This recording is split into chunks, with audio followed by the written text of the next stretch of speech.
मी कॉलेजमध्ये शिकत असताना मिळेल ते छोटं मोठं काम करत असायचो, जेणेकरून मला काही पैसे मिळतील. कारण माझ्या घरची परिस्थिती साधारणच होती. माझं नाव आशिष. मी सकाळी वर्तमानपत्र वितरक म्हणून काम करतो. एके दिवशी वर्तमानपत्र वितरित करताना एका मोठ्या बंगल्याजवळ मी माझी सायकल थांबवली आणि हातातूनच वर्तमानपत्र बंगल्याच्या गेटच्या आत फेकलं. तिथे साधारण 25 वर्षांची एक तरुणी उभी होती.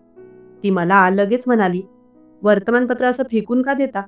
खाली उतरून ते व्यवस्थित पिशवीत ठेवू शकता. पाण्यात पडलं तर वर्तमानपत्र खराब होईल." तिचे शब्द ऐकून मी तिला काही बोलू शकलो नाही. आपसुकच माझ्या तोंडातून शब्द निघाले, "ठीक आहे मॅडम, मी रोज सकाळी वर्तमानपत्र वितरित करतो आणि त्यानंतर मला कॉलेजला जायचं असतं. त्यामुळे मला खूप घाई असते. मी रोज 200 घरात वर्तमानपत्र टाकतो. त्यामुळे प्रत्येक घरी मी वर्तमानपत्र गेटच्या आत फेकून निघून जात असे. पण मात्र मेघना निवासच्या इथे रोज मी सायकल थांबवायचो. सायकलवरून खाली उतरायचो आणि वर्तमानपत्र पिशवीत ठेवायचो. माझे वडील रिक्षा चालवण्याचं काम करायचे. पण अचानक त्यांची तब्येत बिघडली. त्यामुळे काही दिवस ते रिक्षा चालवू शकत नव्हते. आमचं घर वडिलांच्या रिक्षा चालवून मिळणाऱ्या पैशांवरच चालत असे. वडील आजारी असल्यामुळे मी ठरवलं की काही दिवस मी स्वतः रिक्षा चालवेन. त्यामुळे मी सकाळी वर्तमानपत्र वितरित करून रिक्षा चालवायला जात असे. त्यातून काही पैसे मिळायचे, ज्यातून वडिलांचा दवाखान्याचा खर्च आणि आमच्या घराचा खर्चही निघत असे. एकदा नेहमीप्रमाणे वर्तमानपत्र वितरित केल्यानंतर मी रिक्षा घेऊन निघालो होतो. एका स्टॉपवर मी प्रवाशांच्या प्रतीक्षेत होतो. तिथून काही अंतरावर एक मोठी चमचमीत कार येऊन थांबली. त्यातून ड्रायव्हर बाहेर आला आणि एक तरुणी देखील उतरली. कदाचित त्यांची गाडी बंद पडली असावी. मी थोडं निरखून पाहिलं तर त्या मेघना मॅडम होत्या. मी लगेचच त्यांच्याजवळ पोहोचलो आणि विचारलं, "मॅडम, काय झालं?" मेघना मॅडम म्हणाल्या, "आमची गाडी बंद पडली आहे. मला कंपनीत जायचं आहे. खूप महत्त्वाची मीटिंग आहे माझी." तेव्हा मी म्हणालो, "मॅडम, काळजी करू नका. जर तुमचा होकार असेल तर मी तुम्हाला माझ्या रिक्षावर सोडतो." त्या म्हणाल्या, "ठीक आहे." लगेचच मी माझी रिक्षा त्यांच्याजवळ आणली. त्या माझ्या रिक्षात बसल्या. मी रिक्षा सुरू केली. रिक्षा चालवत असताना मेघना मॅडमने मला विचारलं, "काय झालं? तुम्ही वर्तमानपत्र वितरित करण्याचं काम बंद केलं का?" तेव्हा मी म्हणालो, "नाही मॅडम, माझे वडील आजारी आहेत. ते रिक्षा चालवतात. पण आता सध्या ते घरी आहेत. त्यामुळे मी काही दिवस रिक्षा चालवतो आहे." माझं हे बोलणं ऐकून त्या म्हणाल्या, "तुम्ही खूप मेहनती दिसता." मेघना मॅडमच्या तोंडातून हे शब्द ऐकून मला खूपच बरं वाटलं. काही अंतर रिक्षा चालल्यानंतर रिक्षा बंद पडली. मी खाली उतरून पाहिलं तर माझ्या रिक्षाचं डिझेल संपलं होतं. मी स्वतःला दोष देत म्हटलं, "माझं नशीबच खोटं आहे." मेघना मॅडमने विचारलं, "काय झालं?" तर मी म्हणालो, "डिझेल संपलं आहे." तेव्हा त्याही थोड्या निराश झाल्या. पण मी त्यांना म्हणालो, "तुम्ही काळजी करू नका. मी काहीतरी व्यवस्था करतो." मी लगेचच माझ्या एका मित्राला फोन लावला. माझा मित्र जवळच राहायचा. त्याला मी परिस्थिती सांगितली. तो म्हणाला, "ठीक आहे, मी माझी बाईक घेऊन येतो." काही मिनिटांतच माझा मित्र त्याची बाईक घेऊन माझ्याजवळ पोहोचला. मी त्याच्याकडून बाईक घेतली आणि माझा मित्र परत निघून गेला. मी मेघना मॅडमला सांगितलं, "चला मॅडम, तुम्हाला उशीर होत आहे. मी तुम्हाला या बाईकवर तुमच्या ऑफिसमध्ये सोडतो."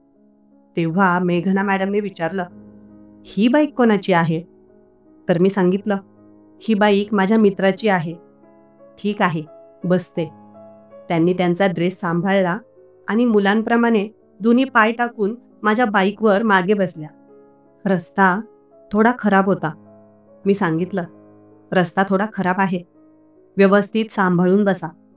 त्या म्हणाल्या, "इट्स ओके, काळजी करू नको." मी बाईक सुरू केली. त्यांनी त्यांचा हात माझ्या खांद्यावर ठेवला होता. त्यांचा हात कापसासारखा खूप मुलायम आणि मऊ वाटत होता. मी त्यांना विचारलं, "मॅडम, जर जास्त उशीर होत असेल तर गाडी थोडी वेगाने चालवू का?" त्या म्हणाल्या, "हो, ठीक आहे, चालेल." मी गाडीचा वेग वाढवला. त्यांनी आता त्यांचे दोन्ही हात माझ्या खांद्यावर ठेवले. आता तर मला असं वाटत होतं की मी आकाशात गाडी चालवत आहे. त्यांनी आपल्या ड्रेसवर खूप सुगंधित सेंट लावलेला होता. त्याचा सुगंध आजूबाजूला दरवळत होता. त्यामुळे मला स्वर्गात असल्याची अनुभूती होत होती. माझ्या डोक्यात कल्पनांचे विचारचक्र सुरू होते. मेघना मॅडम म्हणाल्या, "थांबा थांबा, माझं ऑफिस आलं आहे." हे शब्द ऐकल्यानंतर मी आकाशातून खाली आलो आणि माझी सगळी स्वप्न जागेवरच थांबली. त्यांनी जिथे बाईक थांबवायला लावली होती तिथे मेघना डायमंड इंडस्ट्रीजचं ऑफिस होतं. मी त्यांना विचारलं, "मॅडम, तुम्ही इथे काम करता का?" तेव्हा त्या म्हणाल्या, "नाही, मी मेघना डायमंड इंडस्ट्रीजची मालकीण आहे." हे ऐकून मी शुद्धीवर आलो. ज्या मेघना मॅडमबद्दल माझ्या मनात प्रेम उफाळू लागलं होतं त्या तर माझ्यासाठी दूरच्या आंबट द्राक्षांसारख्या होत्या. कधीच पूर्ण न होणारं एक स्वप्न. मेघना मॅडम गेटजवळ उतरताच वॉचमन धावत आला आणि त्याने त्यांची बॅग हातात घेतली. त्याने मेघना मॅडमला सॅल्यूट केला. त्या म्हणाल्या, "ठीक आहे, येते मी." त्यांनी मला थँक्यू म्हणून निघून गेल्या. दिवसभर रिक्षा चालवून मी घरी पोहोचलो. माझ्या डोक्यातून मेघना मॅडमचे विचार जात नव्हते. काय माहीत मला काय झालं होतं. सारखं मी त्यांच्याबद्दलच विचार करत होतो. जेवण करून मी झोपायला लागलो, पण झोप येत नव्हती. रात्रीचे 2 वाजले, सकाळचे 4 वाजले, तरी झोप येत नव्हती. शेवटी मी सकाळी 4 वाजता उठलो, अंघोळ केली आणि वर्तमानपत्र वाटायला निघून गेलो. बाकीचे वर्तमानपत्र वाटून मी मेघना निवासजवळ वर्तमानपत्र टाकायला खाली उतरलो. पिशवीत वर्तमानपत्र ठेवणार तोवरच मेघना मॅडम गेटजवळ आल्या. त्या मला पाहून आनंदी झाल्या. त्यांनी मला एक छान स्माईल दिली. आज त्यांनी वर्तमानपत्र माझ्या हातातूनच घेतलं आणि मला म्हणाल्या, "अरे, चहा घे ना." तेव्हा मी म्हणालो, "मॅडम, सांगितल्याबद्दल धन्यवाद, पण मी आता चहा घेऊ शकत नाही. अजून काही वर्तमानपत्र वाटायची आहेत आणि प्रत्येक वर्तमानपत्र वेळेवर पोहोचणं अत्यंत गरजेचं असतं. त्याबद्दल तुम्हाला कल्पना असेलच. आणि वर्तमानपत्र वाटल्यानंतर मला कॉलेजलाही जायचं आहे. त्यामुळे मी नाही येऊ शकत." तेव्हा त्या म्हणाल्या, "तर मग तू केव्हा येशील चहा प्यायला?" मी म्हणालो, "मॅडम, 4 दिवसात रविवार आहे, तर मी रविवारी नक्कीच तुमच्या घरी चहा प्यायला येईन." तेव्हा त्या म्हणाल्या, "ठीक आहे, जशी तुझी इच्छा." आणि त्यांनी एक गोड स्माईल दिली. आता मी माझी सायकल काढली आणि पुढच्या घरांना वर्तमानपत्र वाटू लागलो. पण मात्र मी आता ढगात होतो. माझ्या भावनांना खूप उधाण आलं होतं. माझ्या मनात विचार येऊ लागले की मेघना मॅडमने मला त्यांच्या घरी चहा पिण्यासाठी का बोलावलं असेल? त्यांना माझ्यावर प्रेम झालं असेल का? मी एवढी मेहनत करतो यामुळे त्यांना माझ्याबद्दल दया वाटली असेल का?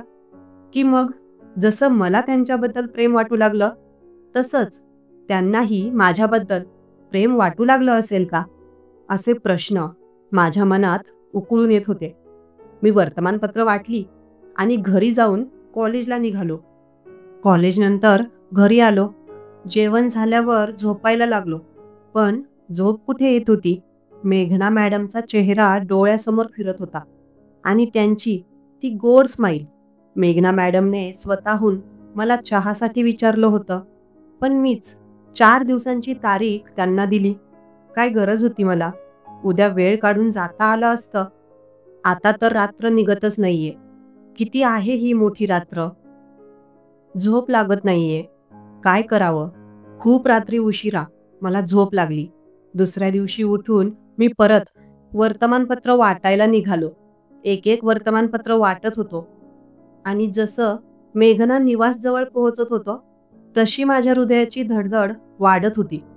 आता मात्र मी मेघना निवासजवळ वर्तमानपत्र टाकण्यासाठी पोहोचलो.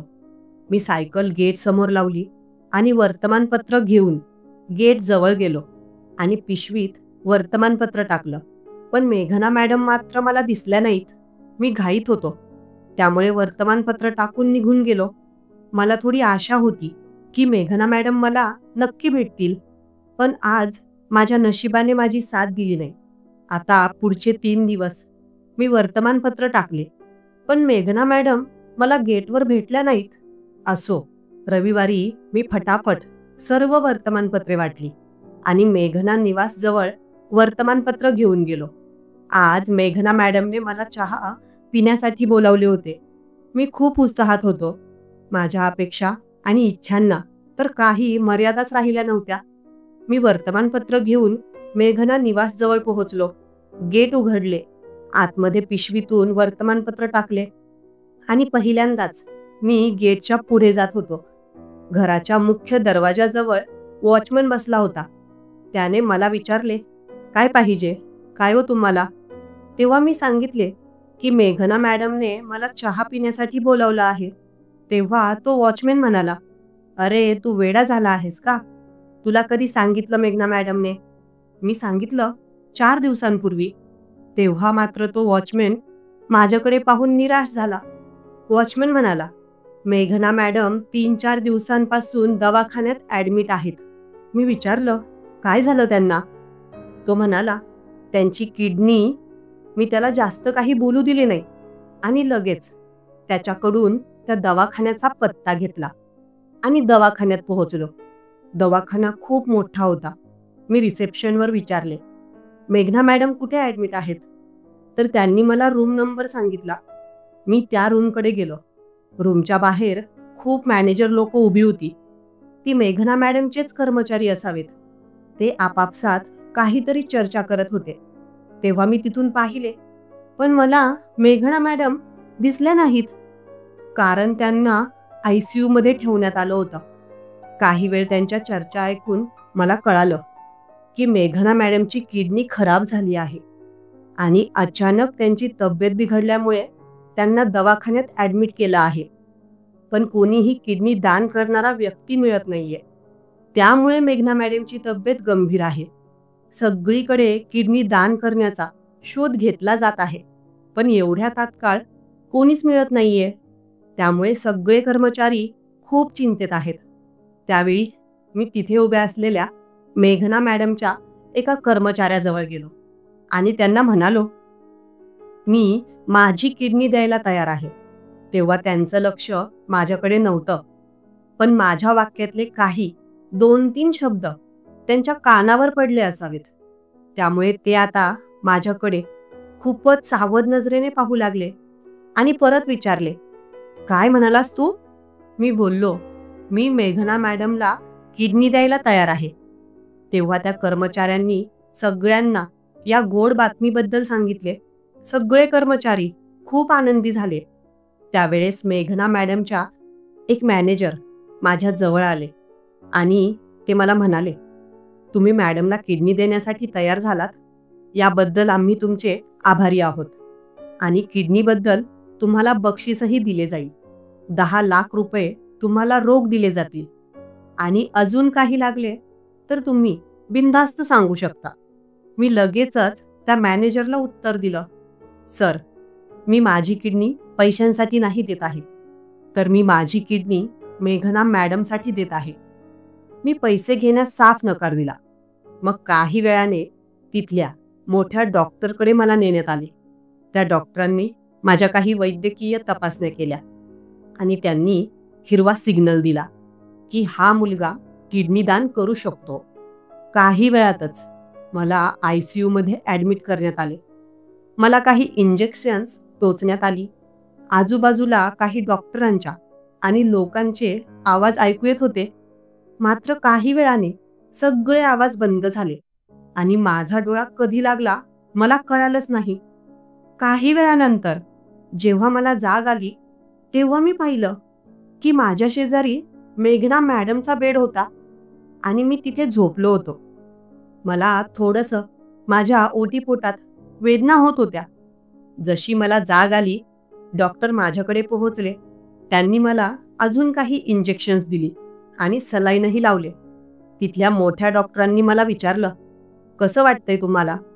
मी फक्त माझी मान हलवली आणि थोडं आनंदी असल्याचं दाखवण्याचा प्रयत्न केला. पण पोटात वेदना होत होत्या. त्याकडे दुर्लक्ष केलं. बाजूला पाहिले तर मेघना मॅडम झोपल्या होत्या. कदाचित त्या अजून बेशुद्ध अवस्थेत होत्या असं मला जाणवलं. मी माझ्या निरागस चेहऱ्याने मेघना मॅडमकडे पाहत होतो. त्यांचा फक्त थोडासा चेहरा मला दिसत होता आणि हाताला सलाईन लावलेले दिसत होते. त्यांना पाहण्यासाठी मी माझी मान डाव्या बाजूला केली होती. तेव्हाच तिथे एक नर्स पोहोचली. ती मला म्हणाली, "सर, समोर बघा. इकडे तिकडे मान करू नका, नाही तर तुम्हाला जास्त त्रास होईल." मी थोडा खडबडलो आणि माझ्या स्वप्नांतून सत्य परिस्थितीत पोहोचलो. 4 दिवसांच्या उपचारांनंतर मला डिस्चार्ज मिळाला. घरी जाण्यापूर्वी मी मेघना मॅडमच्या रूमकडे गेलो. पण आत जाण्यास मनाई होती. काचेच्या खिडकीतून त्यांना पाहिले. कदाचित औषधांच्या प्रभावामुळे त्या झोपलेल्या होत्या. त्यांचा चेहरा पाहून मला खूप बरं वाटलं आणि मी घरी परतलो. 2 महिन्यात माझ्या MBAची परीक्षा होती. त्यामुळे मी वर्तमानपत्र वाटण्यापासून सुट्टी घेतली. वडीलही बरे झाले होते. त्यामुळे ते पुन्हा रिक्षा चालवू लागले.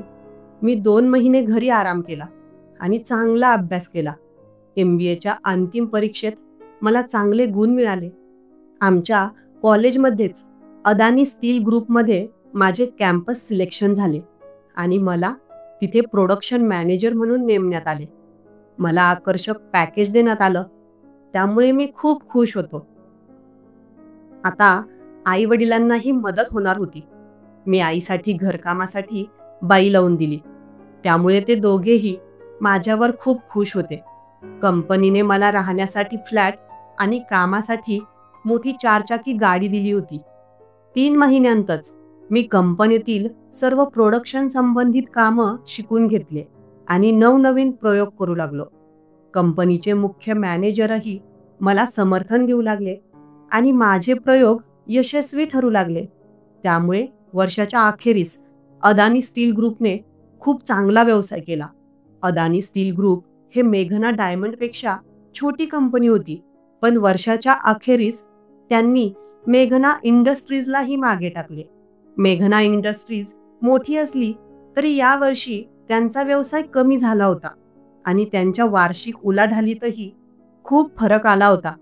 मेघना इंडस्ट्रीजमध्ये वेळोवेळी खूप बैठका घेण्यात आल्या, पण त्याचा अपेक्षित परिणाम झाला नाही. आता अदानी स्टील इंडस्ट्रीजने मेघना इंडस्ट्रीजला बाजारपेठेत मागे टाकले होते. मेघना मॅडमने त्यांच्या कंपनीमध्ये बैठक घेतली. सर्व मुख्य मॅनेजरांना बोलावले आणि चर्चा करण्यात आली की अदानी स्टील इंडस्ट्रीज एवढी पुढे कशी चालली आहे. ते असं काय करत आहेत जे आपल्याला जमत नाहीये. ती कंपनी आपल्या कंपनीहून खूप लहान आहे, तरी देखील यावर्षी त्यांनी आपल्याला खूप मागे सोडले आहे. हे मुळीच खपवून घेतले जाणार नाही. याचं काय कारण आहे आपण शोधलं पाहिजे. तेव्हा तिथे एका मॅनेजरने सांगितलं, "मॅडम, अदानी स्टील इंडस्ट्रीजमध्ये एक नवीन प्रोडक्शन मॅनेजर आला आहे, आशिष देशमुख. तो खूपच हुशार आहे आणि नवनवीन प्रयोग करतो आणि त्याचे प्रयोग प्रत्येक वेळी यशस्वी ठरतात. त्यामुळे बाजारपेठेत त्या कंपनीने आपल्याला मागे टाकलं आहे." तेव्हा मेघना मॅडम म्हणाल्या, "आशिष देशमुख, हे नाव तर मी पहिल्यांदाच ऐकत आहे." "हो मॅडम, ते नवीनच आहेत," मॅनेजर म्हणाले. मेघना मॅडम त्यांच्या मॅनेजरला म्हणाल्या, "तुम्ही त्यांना भेटला आहात का?" "नाही मॅडम, त्यांना भेटण्यासाठी त्यांची अपॉइंटमेंट घ्यावी लागते," मॅनेजर उत्तरले. मेघना मॅडम म्हणाल्या, "ठीक आहे, मग तुम्ही त्यांना उद्या भेटण्याचा प्रयत्न करा. नाहीतर एक काम करा, त्यांना एक वैयक्तिक पत्र लिहा आणि ते पत्र त्यांच्यापर्यंत पोहोचवा. उद्या मी त्यांच्याशी आपल्या ऑफिसमध्ये भेटून बोलेन आणि जर त्यांनी होकार दिला तर आपण त्यांना दुप्पट पगार देऊन आपल्या कंपनीमध्ये सामील करून घेऊ." "ठीक आहे मॅडम, आत्ताच पत्र टाईप करतो," असं बोलून मॅनेजर त्यांच्या ऑफिसमध्ये गेले आणि आशिष देशमुख ना एक वैयक्तिक पत्र टाईप करण्यात आले. एका खास कर्मचाऱ्यामार्फत ते पत्र लगेच हातोहात अदानी इंडस्ट्रीजमध्ये आशिष देशमुख यांच्या ऑफिसमध्ये पाठवण्यात आले. नवनवीन प्रयोग करण्यासाठी मी नेहमी रात्री 10-11 वाजेपर्यंत कंपनीत असायचो. त्यामुळे ते पत्र मला मिळालं. मेघना मॅडमचं पत्र वाचून मला खूप आनंद झाला. मेघनाच्या पत्राने माझ्या हृदयात दडलेलं प्रेम पुन्हा जागृत झालं. खरं तर मला त्यांना संध्याकाळीच भेटायला जायची इच्छा होती, पण शिष्टाचारामुळे मी तसं करू शकलो नाही. आता मला फक्त मेघनाला भेटण्यासाठी एक रात्र काढायची होती, पण ती रात्र काही केल्या संपत नव्हती. लोक आपल्या प्रेमाला मिळवण्यासाठी पूर्ण आयुष्य घालवतात. मला तर एकच रात्र काढायची होती, पण एक रात्र किती मोठी असते. आज मला या गोष्टीचा अंदाज आला. ही रात्र सरतच नाहीये. मेघना मॅडमची आठवण मनातून निघतच नाहीये. काय करू? रात्र कधी निघेल असे प्रश्न स्वतःला विचारू लागलो आणि झोपलेल्या अवस्थेत या कुशीवरून त्या कुशीवर वळू लागलो. मेघनाचं प्रेम माझ्यासाठी एक स्वप्न होतं. त्यामुळे मी मेघनाला विसरण्याचा निर्णय घेतला होता. कारण मेघना मॅडमचं प्रेम मला मिळणं शक्य नव्हतं. त्यांना विसरण्यातच माझी भलाई आहे हे मी लक्षात घेतलं होतं. मेघनाला विसरायचं होतं, त्यामुळे मी तिला वर्षभर भेटलो नव्हतो. पण तिच्या पत्राने जणू कोरड्या पिकावर अमृताचा वर्षाव केला होता. मी सकाळी लवकर पोहोचलो आणि माझी गाडी मेघना इंडस्ट्रीजच्या गेट जवळ उभी केली. तिथल्या वॉचमनला विचारलं, मेघना मॅडम आल्या आहेत का? तेव्हा तो म्हणाला, अजून आल्या नाहीत, त्या 10 वाजता येतात. मी तिथे 9:30 वाजता पोहोचलो होतो. तेव्हा मी कंपनीच्या ऑफिसमध्ये जायला लागलो. तिथल्या वॉचमननं मला विचारलं, कुठे जात आहात? तेव्हा मी त्याला माझ्या हातातलं पत्र दाखवलं आणि म्हणालो, मेघना मॅडमने मला भेटण्यासाठी बोलावलं आहे.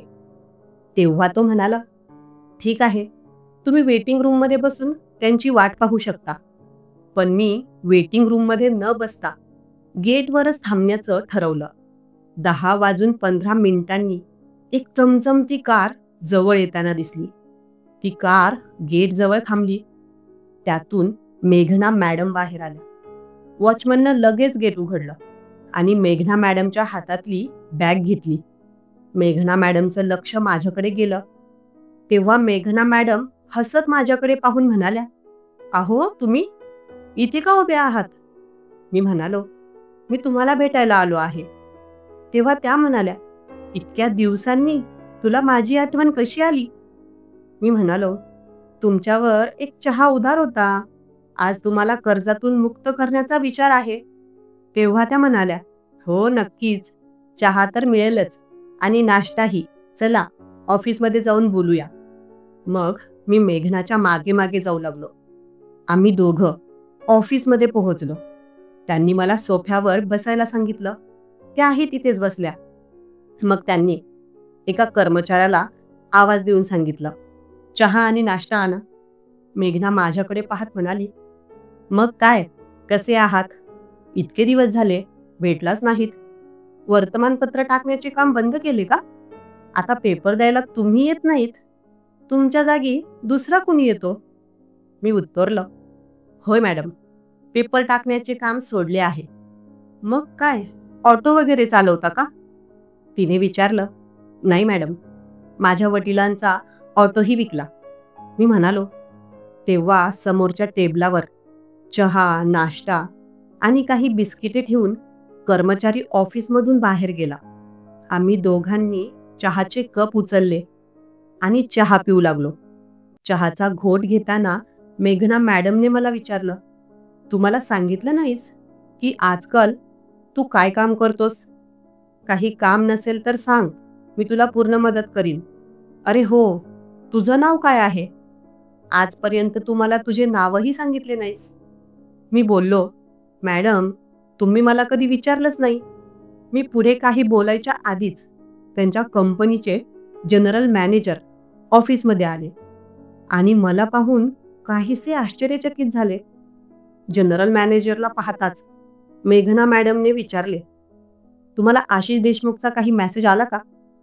जनरल मॅनेजर सरांनी एक दीर्घ श्वास घेतला आणि हसत म्हणाले, मॅडम, मला अजून आशिष देशमुखचा एकही मेसेज आलेला नाही. पण ज्याबद्दल तुम्ही मला वर्षभरापासून विचारत होता, तो आशिष तुमच्या समोर बसला आहे, ज्याने तुम्हाला त्याची एक किडनी दान केली आहे.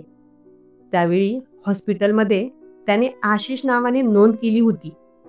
हॉस्पिटलमधून डिस्चार्ज मिळाल्यानंतर तो आम्हाला भेटलाच नाही. आम्ही त्याला शोधण्याचा खूप प्रयत्न केला, पण तो सापडलाच नाही, कारण त्याने त्याचा पत्ता नोंदवला नव्हता. मॅनेजरचे बोलणे ऐकताच मेघना माझ्याकडे कृतज्ञ नजरेने पाहू लागली. त्यांच्या डोळ्यातून अश्रू वाहू लागले. मेघनाच्या गालावरचे अश्रू पाहून माझे मन हेलावले. मी स्वतःला थांबवू शकलो नाही, म्हणून ते अश्रू पुसण्यासाठी माझे हात मेघनाच्या गालापर्यंत पोहोचले. काही वेळ डोळे मिटवून मेघनाने पुन्हा डोळे उघडले आणि म्हणाली, तू माझी इतकी फसवणूक का केलीस? मी हादरलो आणि म्हणालो, फसवणूक? मी काही चूक केली का? होय, कदाचित. ज्याने मला जीवनदान दिले त्याचे आभार न मानण्यात माझी चूक झाली. कारण तुम्ही मला किंवा माझ्या माणसांना तुमची ओळख सांगितली नाही. सूर्य बनूनही तू कायम लपून राहिलास. जर तुम्ही मला तुमची किडनी दिली नसती तर ही मेघना आज या जगात राहिली नसती. तुम्ही किडनी दान करून मला जीवन दिले, म्हणूनच ही मेघना आज तुमच्यापाशी बसली आहे. नाहीतर त्या क्षणी माझा मृत्यू झाला असता. हे धडधडणारे हृदय आणि येणारे जाणारे श्वास फक्त तुमच्यामुळे आहेत. असे म्हणत मेघनाने तिचं डोकं माझ्या खांद्यावर ठेवलं आणि माझे हात मेघनाच्या डोळ्यातील अश्रू पुसू लागले. कंपनीचे जनरल मॅनेजर हे सगळं दृश्य पाहत शांत बसले होते. त्यांची अनुभवी नजर मेघनाच्या चेहऱ्याचा अभ्यास करत होती. ते उभे राहिले आणि म्हणाले, मॅडम, आशिष देशमुख आतापर्यंत यायला हवे होते, पण ते अजून आले नाहीत. मी त्यांना पुन्हा मेसेज केला आहे, हे सांगून ते बाहेर गेले. मेघनाने मला मिठी मारली आणि म्हणाली, मला सांग आशिष, तू आतापर्यंत कुठे होतास? माझ्या अंगातून एक थरारक लहर गेली. मेघनासोबत प्रेम करण्याचे माझे स्वप्न पूर्ण होत होते. ती मेघना, तिचे प्रेम मला दूरचे वाटले होते.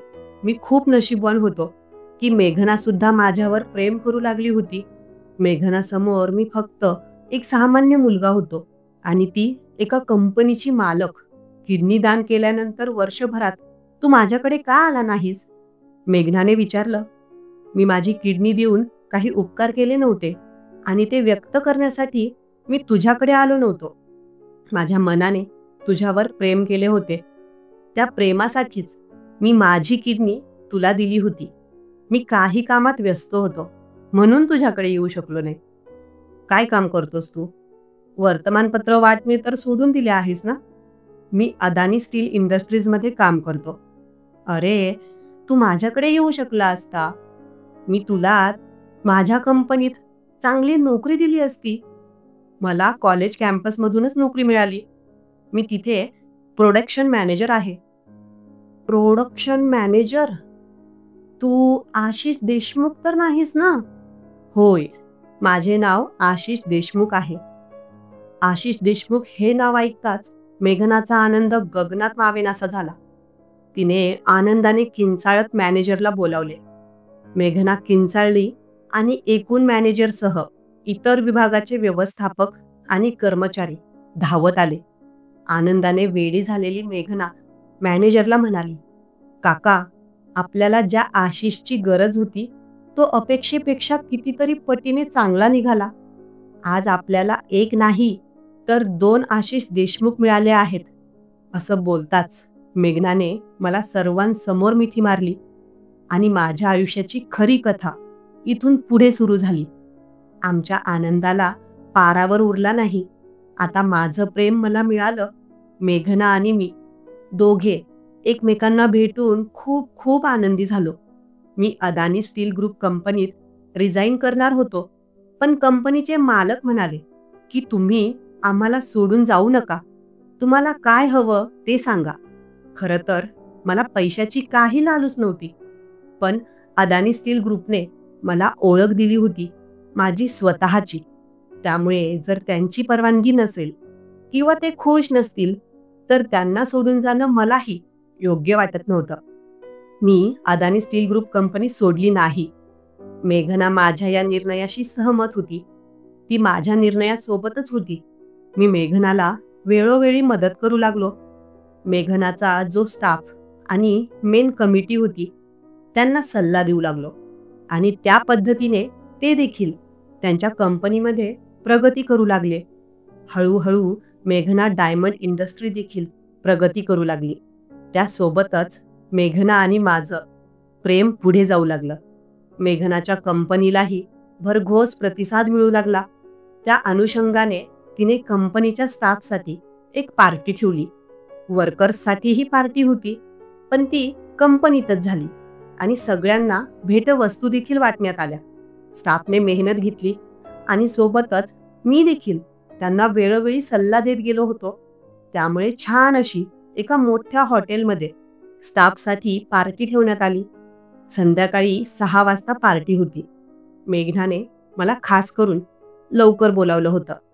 5 वाजताच मी पार्टी असलेल्या हॉटेलमध्ये पोहोचलो. सगळा स्टाफ आला होता. शहरातील आणि देशातील काही मोठ्या व्यावसायिकांनाही तिथे बोलवण्यात आलं होतं. आम्हा दोघांना सोबत पाहून सगळे मीडियावाले तिथे जमा झाले. शिवाय मोठमोठे बिझनेसमॅन देखील आम्हाला भेटण्यासाठी आतुर होते. इकडे अदानी स्टील ग्रुपमध्ये मला आता 50% पार्टनरशिप मिळाली होती. त्यामुळे मी आता तिथे मॅनेजर म्हणून नाही, तर मालक म्हणून कार्यरत होतो. पार्टीमध्ये एवढे बिझनेसमॅन आले होते की सगळे आम्हाला भेटायला आणि बोलायला एक एक करून येऊ लागले. त्यामुळे मेघना आणि मला एकमेकांशी मनमोकळं भेटता आलं नाही. पार्टीमध्ये आम्हाला एकमेकांसोबत डान्स देखील करता आला नाही. पण असो, पार्टी खूप आनंदाने पार पडली आणि मग मी घरी जाऊ लागलो. बाहेर कारजवळ येऊन थांबलो. कारमध्ये बसलो. तेवढ्यात मेघना माझ्याजवळ आली. कारची काच बंद होती. तिने कारच्या काचेवर थाप मारली. मी लगेच तिच्याकडे पाहिलं आणि दरवाजा उघडला. काय झालं आशिष? निघालास घरी मला न भेटता? अरे हो, तू बिझी होतीस, त्यामुळे मला वाटलं की तुला डिस्टर्ब करू नये. असं नाही, तुझ्यासाठी तर माझ्याकडे वेळच वेळ आहे. अरे आशिष, पण कुठे निघालास तू? मी कुठे जाणार, आता घरी जातोय. तिने तिच्या मोबाईलमध्ये बघितलं आणि म्हणाली, अरे 9 वाजले आहेत आता. बरं आशिष, तुझा चहा माझ्याकडे अजून थकीत आहे, तर आता जास्त दिवस मी हे ओझं माझ्या डोक्यावर नाही ठेवू शकत. चल ना माझ्यासोबत घरी, माझ्या हाताने चहा करते तुला आज. मेघना हे बोलल्यानंतर माझ्या खुशीचा ठिकाणा राहिला नाही. मी लगेच हो म्हटलं. मेघना म्हणाली, बरं चल, तुझ्यासोबत तुझ्या कारमध्येच येते. मी ड्रायव्हरला मेसेज देईल, तो कार घरी पार्क करून देईल. मेघना फिरून दुसऱ्या बाजूला आली. कारचा दरवाजा उघडून माझ्या बाजूला बसली. मी ड्रायव्हिंग करत होतो. मी कार सुरू केली आणि आम्ही पुढे जाऊ लागलो. मेघनाचं घर म्हणजे मेघना निवास मला माहीतच होतं. काही वेळातच आम्ही मेघनाच्या घराजवळ पोहोचलो. मेघनाने वॉचमनला कॉल केला. त्याने लगेचच गेट उघडलं आणि मी कार गेटच्या आत नेली. कार साईडला पार्क केली. मेघना आणि मी दोघे खाली उतरलो. मेघना पुढे आणि मी तिच्या मागे चालत होतो. तिने आज सुंदर चॉकलेटी रंगाची साडी नेसली होती. त्यावर स्लीवलेस ब्लाऊज. तिचे गोरेपान हात अतिशय सुंदर दिसत होते. मी तिच्या मागे चालत होतो. तिच्या आकर्षक आकृतीमुळे मला तिच्याबद्दल अजूनच मोह निर्माण झाला. काही पावले चालून आम्ही दोघे आत गेलो. घराच्या आत मी पहिल्यांदा आलो होतो. मेघनाने मला सोफ्यावर बसायला सांगितलं. ती स्वतः किचनकडे गेली. तिने आमच्यासाठी पाणी आणलं. थोडा वेळ आम्ही बसलो. मेघना म्हणाली, मेघना, मी तुझ्यासाठी मस्त चहा बनवते. ती किचनमध्ये जाऊ लागली. मी तिथेच बसलो होतो. मेघना, मी येऊ का तुझ्यासोबत? तू कसा चहा बनवतेस मला बघायचा आहे. अगं बाई, खरंच होय? मग ये. आता मी तिच्या मागे गेलो. हॉलपासून किचन काही अंतरावर होतं. किचनमध्ये पोहोचलो. मेघनाने एक छोटी पातेली काढली. त्यात दूध टाकलं आणि दूध गरम करू लागली. थोडी चहा पावडर टाकली. खरं तर मेघना आज एवढी सुंदर दिसत होती आणि ती माझ्यासाठी चहा बनवत आहे ही गोष्ट मला खूप रोमांचकारी वाटू लागली. आज पहिल्यांदा आम्ही एकमेकांच्या इतक्या जवळ होतो, शिवाय आमच्या आजूबाजूला कोणीच नव्हतं. मेघनाचे गुलाबी होणारे गाल पाहून मला तिच्याकडे पाहण्याचा मोह आवरेना. आज तिने थोडासा मेकअप केला होता आणि सोबतच चॉकलेटी रंगाची साडी आणि त्यावर मॅचिंग रंगाचं स्लीवलेस ब्लाउज घातलं होतं. त्यात ती एखाद्या अप्सरेसारखी दिसत होती. ती किचन ओट्याजवळ उभी आणि मी तिच्या थोड्या अंतरावर. तिच्या गोऱ्यापान कमरेकडे पाहून असं वाटत होतं की माझा हात तिच्या त्या कमरेवर न्यावा आणि अलगद प्रेमाने तिला जवळ घ्यावं. पण माझी हिंमत होत नव्हती. आता मेघनाच्या एवढ्या जवळ आल्यामुळे माझ्या छातीमध्ये धडधड वाढू लागली. पोटात फुलपाखरं उडू लागली. आशिष, काय झालं? असं का बघतोयस माझ्याकडे आज? नाही, काहीच तर नाही. कुठे काय झालं? अरे बोल ना. ती थोडी माझ्याजवळ सरकली. 2 पावलं मी तिथेच उभा होतो. तिने माझ्याकडे एक मादक नजर टाकली आणि म्हणाली, आशिष, खरंच मी आवडते का रे तुला? मेघना, असं काय विचारतेस तू? तुझ्यासाठी तर मी काहीही करायला तयार आहे. खरंच होय? खरंच? मग एवढ्या लांब का उभा आहेस माझ्यापासून? भीती वाटते का माझी तुला? अगं तसं नाही. मग कसं? ती सरकून माझ्याजवळ आली. मी माझा हात किचन ओट्यावर ठेवला होता. तिने तिचा उजवा हात माझ्या हातावर ठेवला आणि माझ्या बोटांमध्ये बोटं फिरवू लागली. तिचं आणि माझ्या चेहऱ्यामध्ये आता अंतर खूप कमी राहिलं होतं. तिने हळूहळू तिचे ओठ माझ्या ओठांजवळ आणले. पण मी हळूच तिच्या गालावर एक चुंबन दिलं. तशी ती थोडी लाजली. मी आता माझा हात तिच्या कमरेवर ठेवणार तोवरच तिकडे गॅसवर ठेवलेलं दूध उकळू लागलं आणि खाली पडणार अशा परिस्थितीत आलं. आम्ही दोघं सावध झालो. तिने पटकन गॅस बंद केला. अरे सॉरी, दूध खाली पडत होतं. गॅस जसा बंद झाला तसं वर आलेलं दूध लगेच खाली बसलं. पण आता माझी नजर मेघनावरून हटत नव्हती. मी परत तिच्या जवळ गेलो. हळूच तिच्या गालावर येणारी केसांची लट मागे केली. तिने लाजून मान खाली घातली. अरे आशिष, चहा करते हा? मी लगेच म्हणालो, हो कर की. असं बोलून मी तिच्या साडीचा पदर हातात पकडला आणि अलगद माझ्याकडे ओढला. तशी ती काहीशी 1 पाऊल माझ्याकडे सरकली. मी आता त्या पदराला जोराने झटका दिला आणि त्यामुळे मेघना पूर्णपणे माझ्यावर ओढली गेली. त्या क्षणी ती माझ्या अगदी जवळ आली.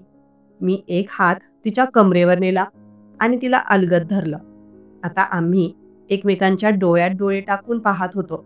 माझं प्रेम आज माझ्या मिठीत होतं. काही क्षण पाहिल्यानंतर मेघना म्हणाली, काय झालं? एवढं का बघतोयस माझ्याकडं? मी म्हटलं, मेघना, तुझ्या या सुंदर डोळ्यांमध्ये हरवून जावंसं वाटतं. असं वाटतं की बस तुला पाहतच राहावं. तिनं लाजेनं आणि शरमेने डोळे बंद केले. मी तिला दोन्ही हातांनी उचललं आणि किचनमधून हॉलमध्ये आलो. अरे आशिष, मला का उचलून फिरतोयस तू?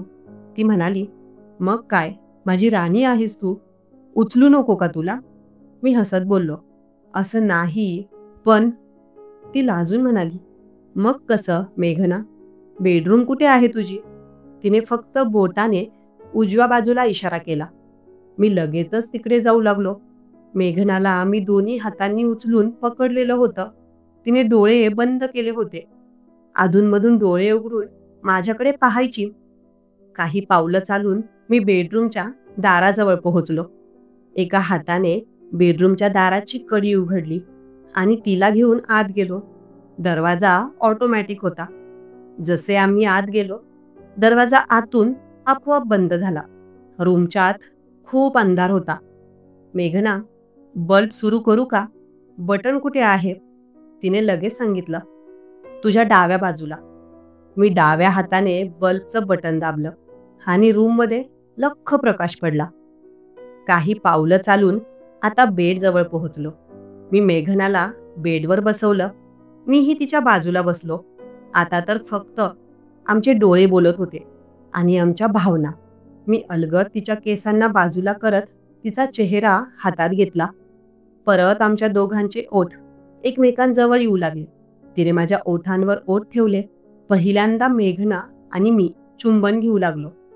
त्याच वेळी मी माझा हात तिच्या कमरेवर ठेवला. अलगद तिला जवळ ओढलं. आता आमच्यातलं अंतर पूर्णपणे नाहीसं झालं होतं. त्या रूममध्ये फक्त ती आणि मी होतो.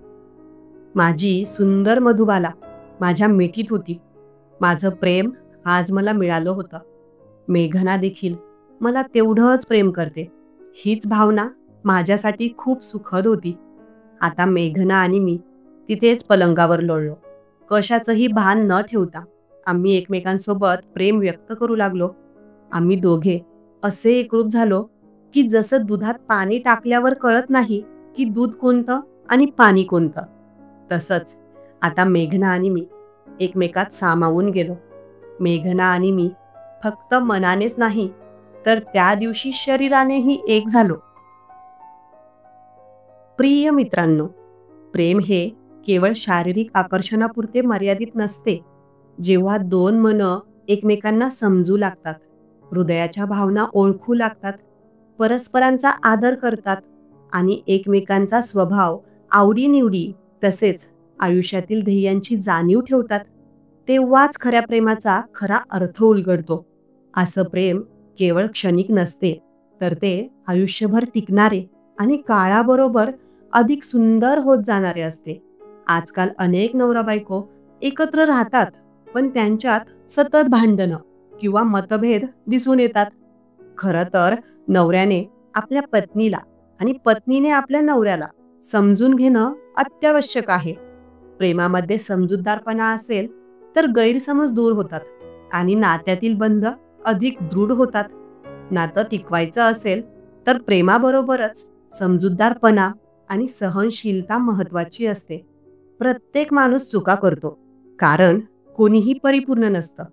पण खरं प्रेम आणि घट्ट नातं तेच असतं जिथे चुका स्वीकारल्या जातात आणि मनापासून माफ केल्या जातात.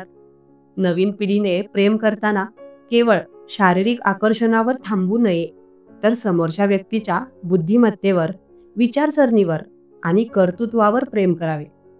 कारण शारीरिक सौंदर्य हळूहळू कमी होऊ शकते, पण एखाद्याच्या विचारांची समृद्धी आणि मनाची सुंदरता मात्र काळाच्या ओघात अधिक खुलत जाते. खरं प्रेम हे केवळ मनाचं नाही, तर आत्म्याचंही नातं असतं. ते दोन व्यक्तींना केवळ जोडत नाही, तर त्यांना एकमेकांसाठी आयुष्यभर समर्पित राहण्याची ताकद देतं. असे प्रेम खऱ्या अर्थाने अजरामर असते आणि जीवनाला खरा आनंद देणारे ठरते. मित्रांनो, जर तुम्हाला माझी ही सत्य कहाणी आवडली असेल तर एक लाईक जरूर करा. या कथेबद्दल मला तुमच्या प्रतिक्रिया कमेंट बॉक्समध्ये नक्की कळवा. सदैव आनंदी राहा. धन्यवाद.